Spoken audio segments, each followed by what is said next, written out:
स्वामी विवेकानंद, जिनका पहले नाम नरेंद्रनाथ दत्त था, सारे भारत का भ्रमण कर रहे थे। कुछ दिनों से भोजन भी नहीं खाया था, प्यास लगी हुई थी, चक्कर आए, घने जंगल में से गुजर रहे थे और गिर गए। चक्कर आ गया, किंतु मन में एक अवसाद जो आया वो ज्यादा भयानक था। कहने लगे, प्रभु मुझे उठा ले अब इस दुनिया से, अधिक कष्ट नहीं मैं झेल सकता। उसी क्षण अंदर से एक आवाज आई, नरेंद्र तुम कैसे जा सकते हो इस दुनिया से? क्या गुरु के वचन का तुम पालन नहीं करोगे, जिन्होंने कहा था इस देश में जब तक आंसू हैं, जब तक वेदना है, जब तक यंत्रणा है, तुम्हारा कर्तव्य उस यंत्रणा को दूर करने का होगा। वो उठे और चल दिए।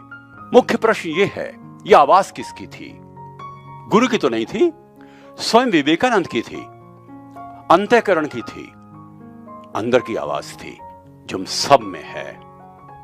हम किसी भी नेगेटिव विचार को पॉजिटिव बदल सकते हैं, अपने आप को बदल करके नहीं, अपने विचारों को बदल करके, और उससे परिवर्तन आएगा। समय समय पर हमें अपने आप को अच्छे विचार देने चाहिए। इसका मनोवैज्ञानिक विश्लेषण करते हुए कहते हैं कि ऑटो सजेशन, अपने आप को सुझाव देना, राय देना, निश्चित रूप से एक इंसान को बदलने का सबसे अच्छा तरीका है।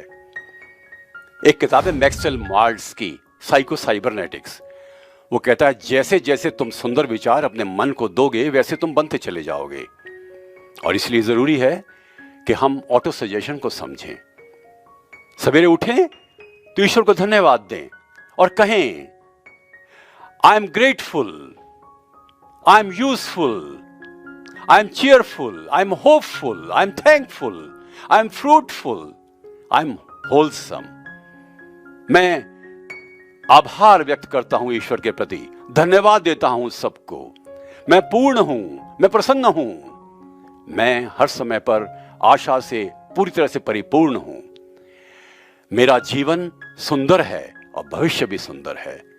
भगवान धन्यवाद, तूने एक दिन और दिया मेरी शक्ति के लिए। जब हम भोजन करें, कहें ये भोजन मुझे ऊर्जा देगा। जब हम जल पिएं, ये कहें ये जल मुझे शुद्ध करेगा, मुझे रोग मुक्त करेगा। जब हम पढ़ने बैठें कि ये ज्ञान मुझे निश्चित रूप से अधिक उदात्त बनाएगा। हम इंटरव्यू से पहले जाएं, सोचें कि आज का इंटरव्यू मेरा बहुत अच्छा होने वाला है। जब हम भ्रमण करने जाएं, सोचें कि यात्रा बड़ी सुंदर होगी। जब हम पुस्तक पढ़ें तो सोचें कि यह पुस्तक निश्चित रूप से मेरे ज्ञान की अभिवृद्धि का माध्यम बनेगी। जब किसी मित्र से मिलें तो ये सोचें कि मित्र निश्चित रूप से मेरे जीवन में सर्वांगीणता और सौहार्द पैदा करेगा। और जब हम प्रार्थना करें ईश्वर से तो ये आशा करें, प्रभु मैं तुम्हारा पुत्र हूं, मैं तुम्हारी पुत्री हूं, और तुम्हारी करुणा से मेरा हृदय निश्चित रूप से न केवल शुद्ध होगा, परिपूर्ण होगा ऊर्जा से, परंतु आशापूर्ण बनेगा। समय समय पर अपने आप को हमें एक संदेश देना चाहिए। मन को दें शक्ति का संदेश, और करना एक चीज और चाहिए, कभी कभी डायरी में लिखना चाहिए अपने आप को एक पत्र। जब कभी परेशान हो तो उसको, परेशानी को दूर करने का सबसे अच्छा तरीका है अपने आप को राय देना, अपने आप को सुझाव देना। यही मनन है, यही चिंतन है, यही मंथन है, यही ज्ञान है।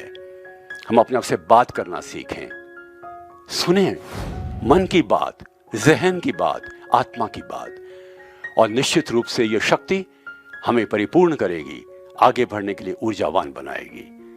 यह है सिद्धांत ऑटो सजेशन का, सेल्फ टॉक का, जिस पर बहुत सी पुस्तकें आने लगी हैं। कभी कभी मनन करें इन पुस्तकों के बारे में भी। धन्यवाद।